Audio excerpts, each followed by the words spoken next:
I think it's always been a vibration in me since I was little. In fact, I don't think that I already know that for absolute fact. It's always been a vibration that was in me since I was little. So, as I got older, you know, everybody had a dread that we used to go get trees from. You know what I mean? Mm-hmm. And fucking with the dreads, you know, we had homies that was really involved in fucking with dreads, real stuff. So motherfucker always listen to reggae. We'd be at the sun splashes. It's just a part of being a Dago down mood, that Rasta, in my generation anyway, and the generations before me. A lot of little homies now don't even listen to reggae. So long story short, now I'm talking about the very, very beginning. Listen to Steel Pulse, listen to reggae. Back when I thought a Rasta was a motherfucker with dreadlocks that was a Jamaican, hella blow weed. That's what I thought a Rasta was. I didn't realize the real dynamics and the depth behind it.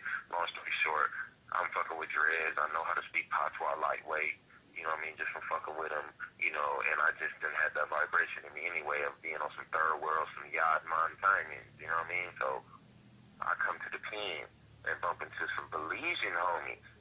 Now, I never was up on Belizean homies. I always knew about Jamaicans, but I know about Belizeans. But it's a gang of homies from L.A. that's from Black P-Stones, my boy Shadow. Shadow was some of the first Belizean I met that really laced me on what Rastafarianism is, about Haile Selassie, and started really bringing some meaning to a lot of the music and the things that I had been listening to from fucking with the dreads on the street. But I didn't know the dynamic behind it, homie. You know what I mean? But like I said, that vibration always been there. So now, it's commonly known that Belizean homies really don't fuck with nobody. They got their own turf, like they from 20s, excuse me, did I say he's from Blackstone? He from 20s. Shadow from 20s.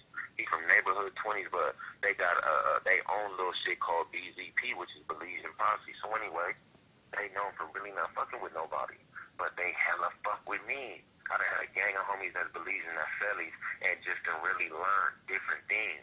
And one of my, matter of fact, you know what? Watch this. I'm finna do something right now.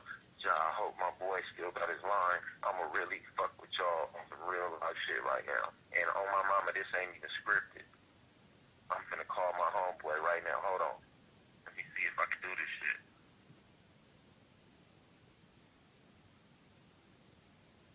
Hold on, I'm finna hit the homie right now.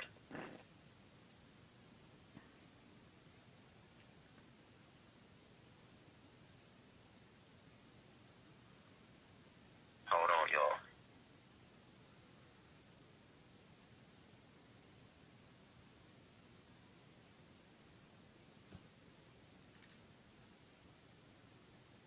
Hello? Yo, Gyro. Hey, what up, brother? Brother, hey, listen. Before you say too much, right? I got my boy up on the line. I was just chopping down my next, me interview, but just audio, right?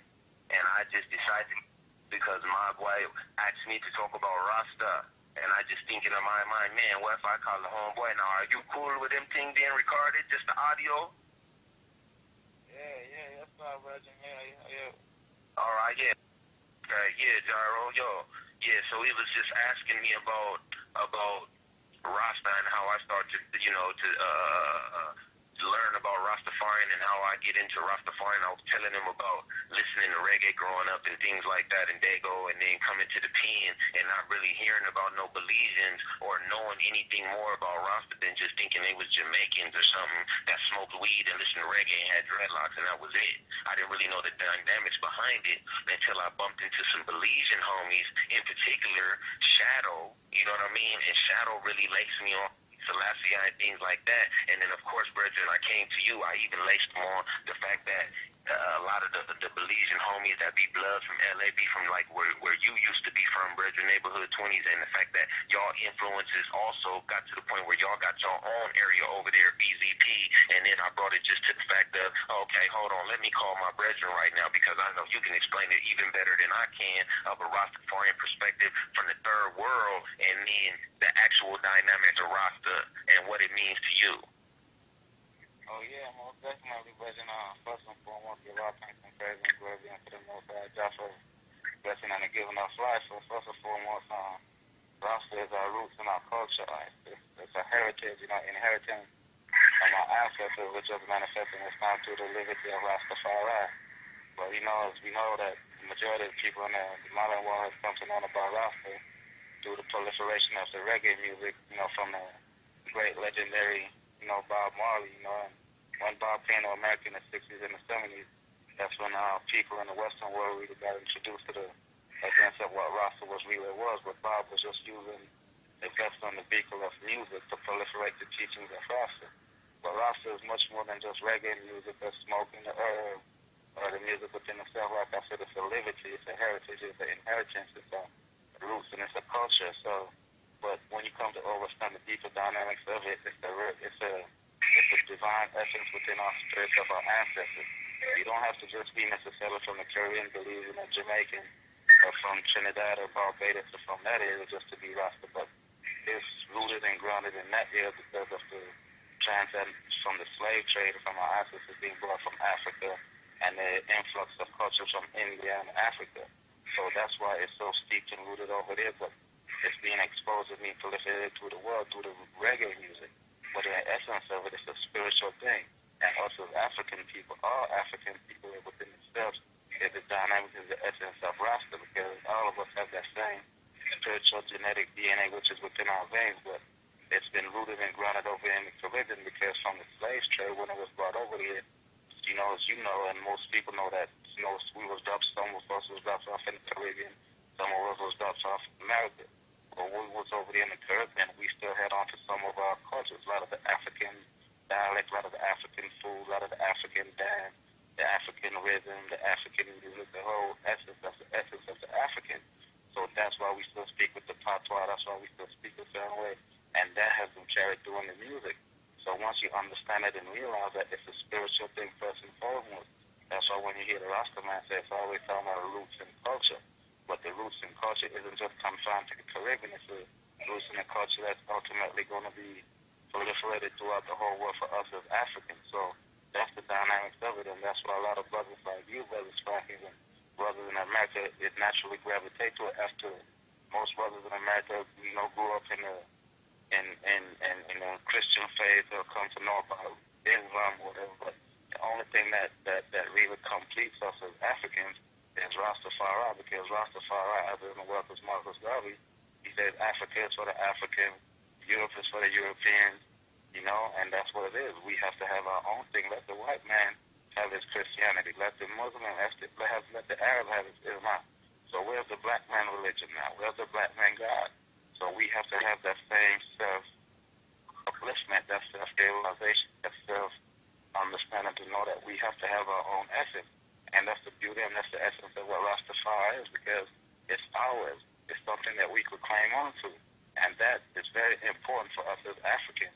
It's very important for us as Africans because Haile Selassie was the last African emperor that sat upon a throne in Africa. That within itself is very important, and that's why we hold him in such high esteem. It's not the person that say Haile Selassie is God in the flesh, but it's significant in essence that he is the last monarchy that sat upon the African continent. That in itself is very important, and when you understand and study it, that's what the prophecy by the Honorable Marcus Mosiah, he prophesied for the Africans, even over here in America in the 1920s. He said, look to Africa for the coming of a black king. And that was the last prophecy that was fulfilled in Africa.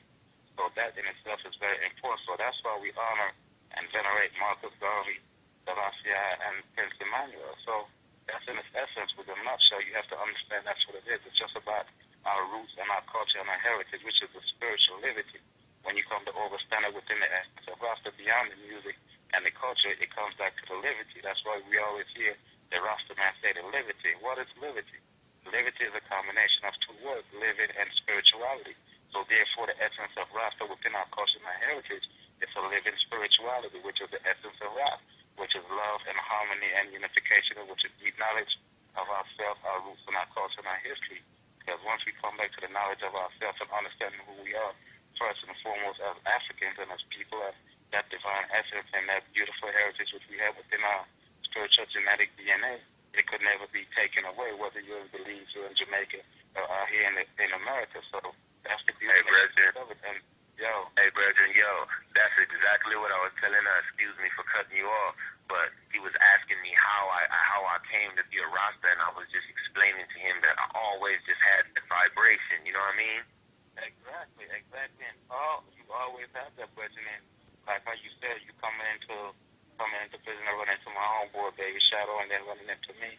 It's a divine linking because nothing is coincidence and nothing is by accident. And us, Belizeans and coming over here, and the beauty of that is that we being able to relate and have that connection also.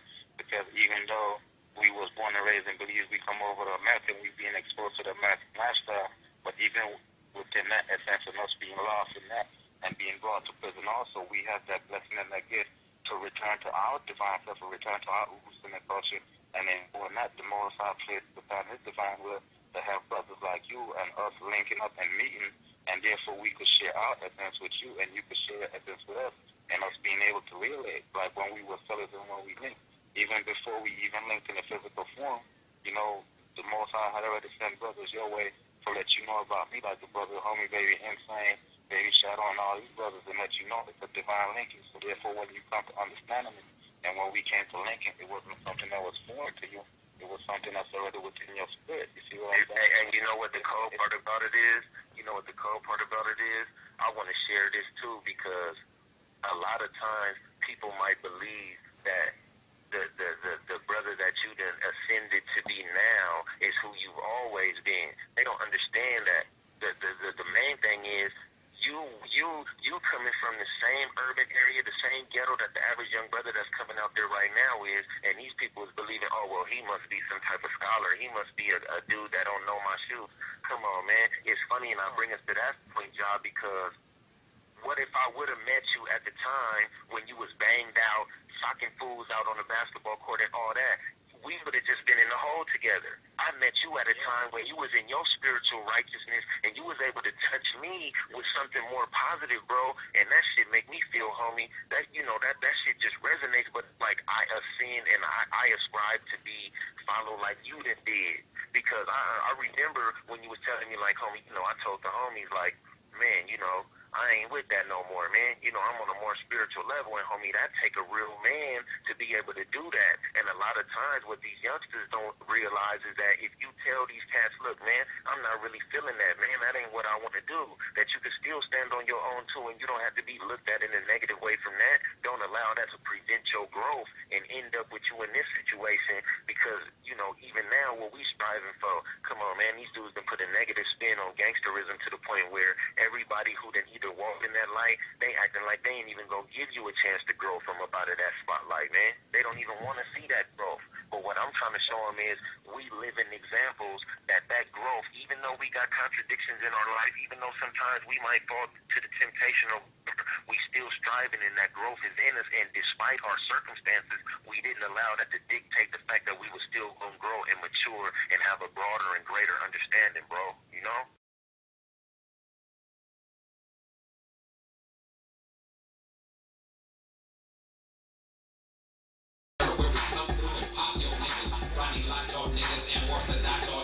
Still be in the turf, rockin' like nigga, fuck y'all feelings. This little bad guy, hang tight from 70 yards, and the millions feels like I'm myself, so as I'm dipping back to the car. Bloody in the paint car, still choked up. Somewhere between niggas who ain't ballin', but ain't squared up. That's why my mask twisted up, and the bony things stay tough. This generation, trickeration, and my niggas chasing bus. Blowing purple, going nuts. White mouth like Al Joseph, stomach rolling blood. Now stay focused, I got the set on my shoulders. Plus the memory of Pelican Bay.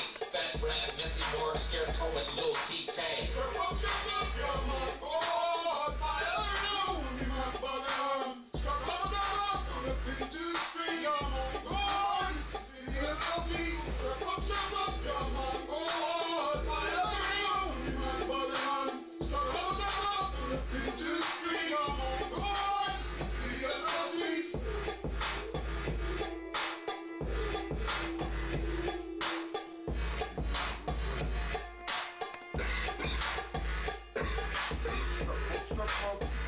Young Spank, every day with the stank, we in the tank, doing the damn thing, me and Dig That, Spank in the game, blade wine, they fire upon room like that, teach him how to do it like a super cat, not DJ in fact, Rastafarian, super cat, Dig That on the beat, yeah, smoke one.